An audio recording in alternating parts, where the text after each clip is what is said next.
Nous avons fait appel à vous ce soir parce que depuis 30 ans, vous colportez une parole dont le sens n'est pas forcément relayé.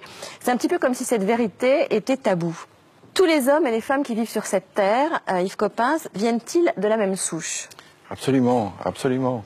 Tous les premiers hommes sont apparus en Afrique et depuis les premiers hommes, on considère qu'il y a eu 100 milliards d'êtres humains sur la Terre.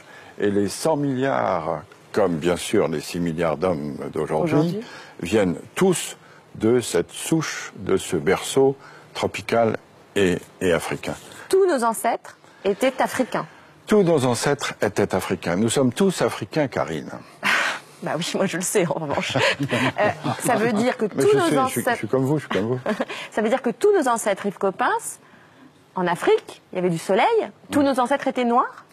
Tous nos ancêtres étaient certainement bruns, parce que, étant donné l'ensoleillement de l'Afrique, et étant donné probablement la peau nue qu'ils avaient il y a 3 millions d'années, ils ne pouvaient pas être autrement que bronzés.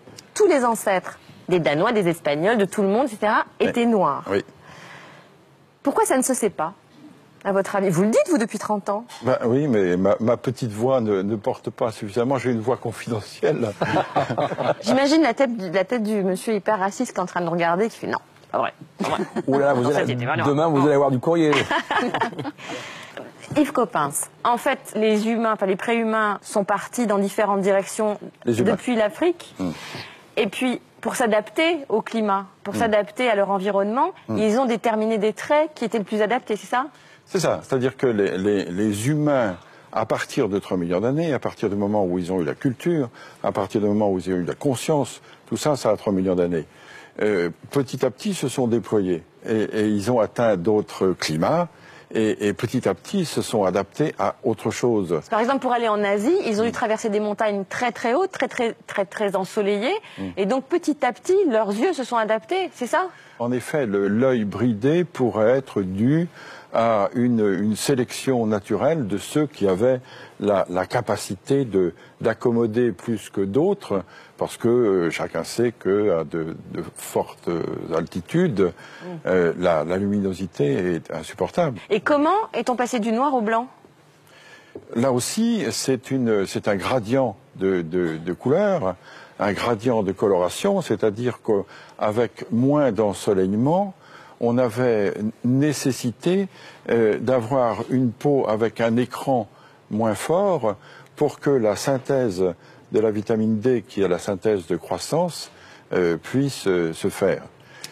Donc par sélection, ceux qui n'avaient pas la vitamine D, donc les plus noirs, sont restés soit en Afrique, soit se sont éteints. Et ce sont les de plus en plus blancs qui ont pu survivre. C'est une sélection qui s'est faite du noir au plus clair.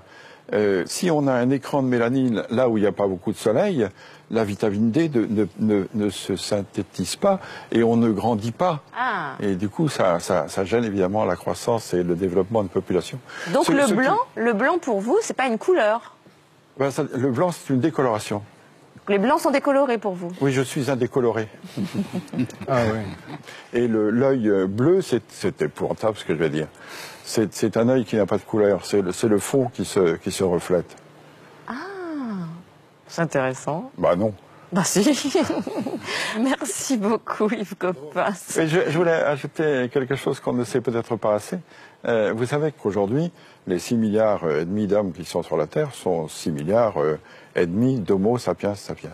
Or, dans la classification, notre classification scientifique, le genre Homo, c'est le genre humain. Le premier sapiens, c'est l'espèce sapiens, et le deuxième sapiens, c'est la race.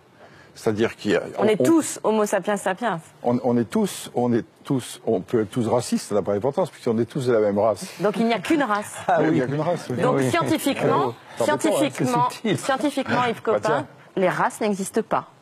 Oui, c'est ça. C'est-à-dire que scientifiquement, les races de 36 000 animaux existent toujours, mais en ce qui concerne l'humanité, il y a pour le moment sur la Terre une seule race humaine, qui est la race sapiens, de l'espèce sapiens, du genre Homo.